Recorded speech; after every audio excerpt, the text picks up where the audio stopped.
IVF చికిత్సలో 25% భారీ discount, free doctor consultation, free ultrasound scan, logo launch, Andro max advanced male infertility centre ను కూడా ప్రారంభించారు. Welcome back. ఆయన మాస్ మహారాజ్. ఆయన మాట్లాడితే సోషల్ మీడియా షేక్ అయిపోద్ది. ఆయన స్టెప్ వేస్తే ఆ వీడియో క్షణాల్లో ట్రెండింగ్ లో పోతుంది. పొలిటికల్ గా ఆయన యాక్షన్ ఎప్పుడూ కూడా ఓ సెన్సేషన్. బీఆర్ఎస్ అధికారంలో ఉన్న సమయంలో ఆయన ఫాలోయింగ్ అంతా ఇంత కాదు. ఇక ప్రత్యర్థులపై ఆయన చేసే విమర్శలు రెండు తెలుగు రాష్ట్రాల్లో ఆసక్తి రేపేవి.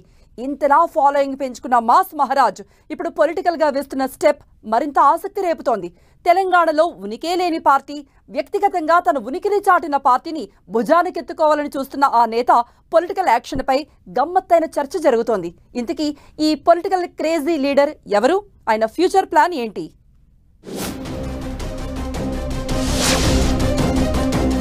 తెలంగాణ రాజకీయాల్లో మాస్ లీడర్ ఎవరంటే తక్కువ గుర్తొచ్చే నేత మాజీ మంత్రి మల్లారెడ్డి. మాస్ మల్లన్నగా అందరూ ముద్దుగా పిలుచుకునే మల్లారెడ్డి తన రాజకీయ జీవితాన్ని కీలక మలుపు తిప్పాలని నిర్ణయించుకున్నారట. స్వతహాగా వ్యాపారవేత్త అయిన మల్లారెడ్డి విద్యా సంస్థల అధినేతగా బాగా ఫేమస్ అయ్యారు. ఇక 2014లో రాజకీయాల్లోకి ఎంట్రీ ఇచ్చి తన క్రేజ్ ను మరింత పెంచుకున్నారు. మల్లారెడ్డి అంటేనే ఓ బ్రాండ్ గా అందరికీ గుర్తుండిపోయారు.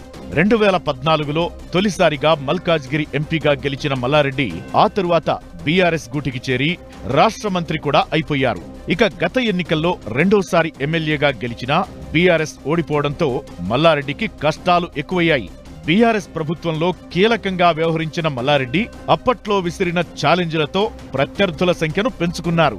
ముఖ్యంగా ముఖ్యమంత్రి రేవంత్ రెడ్డితో వ్యక్తిగతంగా కూడా మల్లారెడ్డికి పొసగకపోవడంతో ఇప్పుడు రాజకీయంగా తీవ్ర ఇబ్బందులు ఎదుర్కోవాల్సిన పరిస్థితి ఏర్పడింది.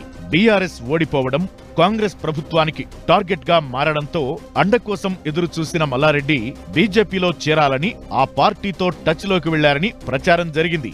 కానీ మల్లారెడ్డిని బీజేపీలో చేర్చుకునే విషయంలో సానుకూల స్పందన లేకపోవడంతో మరింత ఇబ్బందులు పెరిగిపోయాయట. అయితే ఈసారి మల్లారెడ్డి వేసిన ప్లాన్తో మొత్తం తెలంగాణ రాజకీయం రక్తి కట్టేలా కనిపిస్తోంది.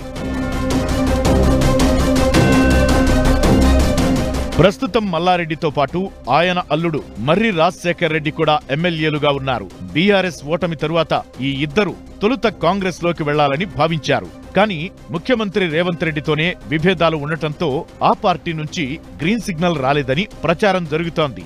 ఇదే సమయంలో మల్లారెడ్డి విద్యా సంస్థల్లో ఆక్రమణల తొలగింపునకు ప్రభుత్వం పూనుకోవడం, వరుసగా కేసులు నమోదు చేస్తుండటం, తన నియోజకవర్గంలో కార్పొరేషన్లు, మున్సిపాలిటీల్లో కౌన్సిలర్లు, కార్పొరేటర్లను కాంగ్రెస్ లో చేర్చుకుంటూ తనను ఒంటరి చేయాలని కాంగ్రెస్ ప్లాన్ చేస్తుండటం వల్ల హస్తం పార్టీతో చేతులు కలపాలనే ఆలోచనను విరమించుకున్నారు మల్లారెడ్డి.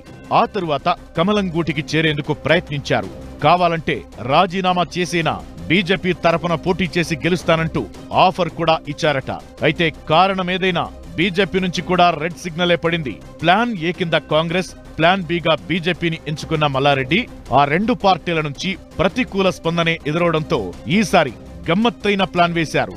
అదే తన పొలిటికల్ కెరీర్ ను ప్రారంభించిన టీడీపీలో చేరడం ద్వారా తన రాకను అడ్డుకున్న కాంగ్రెస్, బీజేపీ నేతలకు ఒకేసారి చెక్ చెప్పాలని భావిస్తున్నారు మల్లారెడ్డి. తెలంగాణలో టీడీపీకి పెద్దగా బలం లేకపోయినా తనకు ప్రభుత్వం నుంచి ఇబ్బందులు లేకుండా ఉండాలంటే టీడీపీలో చేరడం కూడా మంచిదే అన్న ఆలోచనలో పడ్డారు మల్లారెడ్డి. ప్రస్తుతం తెలంగాణ టీడీపీకి పెద్ద దిక్కు లేకపోవడం కూడా తనకు కలిసి వస్తుందని భావిస్తున్నారు.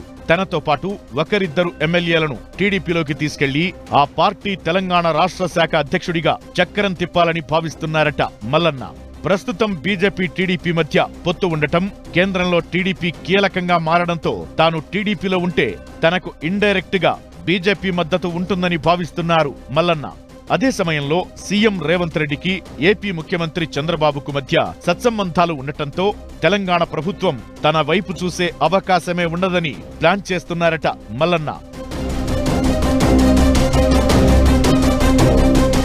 తెలంగాణలోనూ తన అస్తిత్వాన్ని కాపాడుకోవాలని చూస్తున్న టీడీపీ మల్లారెడ్డి వంటి వారు చేరుతామంటే కాదనదనే ధీమాలో మల్లన్న ఉన్నారని తెలుస్తోంది. దీంతో తన మదిలోని ఆలోచనను సన్నిహితులతో పంచుకుంటున్నారట.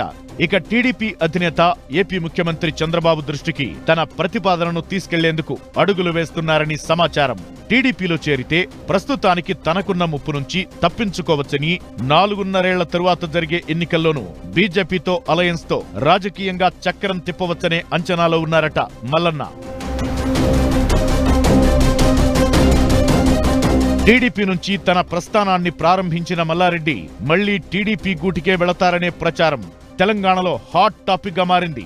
వాస్తవానికి సీఎం రేవంత్ రెడ్డికి మల్లారెడ్డికి టీడీపీలో ఉన్నప్పుడే విభేదాలు మొదలయ్యాయి. అప్పటి విభేదాలను ఇప్పుడు పరిష్కరించుకునేందుకు అదే టీడీపీని వాడుకోవాలని మల్లారెడ్డి చూడటం ఆసక్తికరంగా మారింది. ఇక బీజేపీ కూడా టీడీపీ మిత్రపక్షం కావడం వల్ల భవిష్యత్లో ఎలాంటి రాజకీయ మార్పులు జరిగినా తాను సేఫ్ జోన్లో ఉంటారనే ఆలోచనతోనే టీడీపీయే బెస్ట్ చాయిస్ గా ఎంచుకోవాలని మల్లారెడ్డి ఆలోచిస్తున్నారని అంటున్నారు. మొత్తానికి మాస్ మల్లన్న పొలిటికల్ యాక్షన్ పై తెలంగాణలో హాట్ డిబేట్ జరుగుతోంది.